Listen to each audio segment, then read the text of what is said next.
How to use Apple Wallet without internet. You can absolutely use Apple Wallet without internet for most common tasks. Here's how it works. What you can do offline. First, make payments with Apple Pay in-store. You don't need an internet connection to use Apple Pay at physical stores. Your device stores a secure token, not your real card info, that's used for the transaction. Just tap your iPhone or Apple Watch at the contactless terminal. Second, use stored passes trying tickets.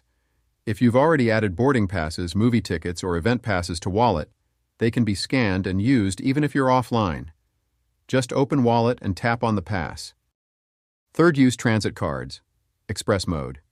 If you've added a transit card and turned on Express Transit mode, you can tap to ride public transportation without unlocking your phone or needing internet.